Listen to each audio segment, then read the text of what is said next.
Hoje nós vamos conhecer as principais funções administrativas, os pilares de uma organização. Essas funções administrativas, elas foram criadas inicialmente na teoria clássica, em 1916, pelo estudioso Henri Fayol. O Henri Fayol, ele criou as funções administrativas, as quais ele definiu como prever, organizar, comandar, coordenar e controlar. Em 1954 surge a teoria neoclássica, e a teoria neoclássica ela é uma reafirmação dos postulados da teoria clássica. Na teoria neoclássica, aqueles postulados criados por Fayol, eles passam agora a 4 funções administrativas, que é organizar, dirigir, controlar e planejar. Vamos conhecer cada uma dessas funções administrativas, que quando elas estão todas juntas, nós temos ali o processo administrativo. Então vamos lá. Primeiro, organizar. A função organizar está relacionada à divisão do trabalho. Dividir o trabalho em funções especializadas, dividir o trabalho em departamentos, dividir o trabalho em funções na organização. A função organizar também está relacionada a designar as atividades, agrupar as atividades em órgãos e cargos, alocar os recursos, definir a autoridade e responsabilidade. Quando a organização, usando a função administrativa organizar, ela aloca os recursos, significa dizer que ela está prevendo os recursos para serem usados no processo administrativo. Quando ela fala também do agrupamento das atividades em órgãos, nós temos ali a departamentalização, que é onde a empresa ela vai agrupar as atividades em órgãos e cargos. Também, dentro da função organizar, nós temos ali a definição da autoridade e responsabilidade. Todos esses critérios estão relacionados à função organizar. Depois nós temos aqui a primeira função administrativa, que é o planejamento. O planejamento ele é responsável por definir a missão. O que seria a missão da empresa? A missão marca a identidade da organização, aquilo que a empresa faz para atingir os seus objetivos, para atingir a sua visão, que é onde ela quer chegar. A função planejar também formula os objetivos para se chegar lá na visão. Define planos para alcançar esses objetivos. E a função planejamento também está relacionada à programação das atividades. Então, quando a gente fala de planejamento está ligado à função pensar, está ligado ao pensamento. Planejamento está ligado à previsão de futuro. O planejamento está ligado à minimização dos erros da organização. Depois nós temos aqui a terceira função administrativa, que é direção. Direção é responsável por dirigir as pessoas.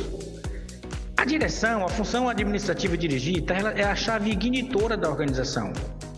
Está relacionado a coordenar os esforços. Então, a direção, ela coordena os esforços. Ela pega todos os esforços que a organização tem e faz um processo de coordenação desses esforços. Direção também está ligada a comunicar. Então, o líder, que é o responsável pela direção, ele tem um papel fundamental de criar os canais de comunicação. O líder também, a função dirigir, está relacionada à motivação. Os funcionários são motivados pelo líder. A direção também está relacionada à função liderar. Está relacionada também à função orientar. Quem orienta as atividades, quem orienta os objetivos, quem orienta a missão, quem orienta a visão da empresa, está relacionado à função dirigir. Por fim, nós temos aqui o controle. O controle é restritivo, usado no sentido de coibir ou limitar certos tipos de desvios indesejáveis ou de comportamentos não aceitos. Por que o controle é restritivo? Porque ele vai coibir, porque ele vai limitar comportamentos indesejáveis, comportamentos fora de padrão, comportamentos não aceitáveis dentro da organização. O controle também ele é coercitivo. É o chamado controle social aplicado nas organizações e na sociedade para inibir individualismo e a liberdade das pessoas. Por que ele é coercitivo? Porque ele vai inibir certas liberdades. ele vai inibir certos individualismos. As pessoas, elas terão um comportamento padrão dentro da organização. Esses comportamentos, eles estarão de acordo com a visão da empresa, com a missão da empresa, com os objetivos da empresa. A função de controlar também, ela é responsável por regulação, utilizada no sentido de manter automaticamente um grau constante de fluxo de funcionamento de um sistema. Ele vai regular como o sistema deve funcionar, como é o fluxo de informações, como é o fluxo de trabalho. O controle, ele é uma função administrativa. É o controle como parte do processo administrativo, com planejamento, organização e direção. Ele também é um mecanismo para coibir certos desvios. O mecanismo de controle detecta possíveis desvios ou irregularidades e proporciona automaticamente a regulação necessária para voltar à normalidade. Então, quando algo está fora do padrão, quando algo está fora do controle, o controle, como desvio, vai regular e voltar à normalidade.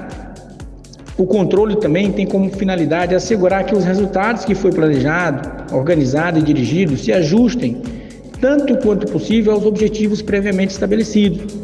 Então, o controle tem como finalidade assegurar que todos os resultados que foram planejados, todos os resultados que foram organizados, que foram dirigidos, sejam ajustados aos objetivos previamente estabelecidos na organização.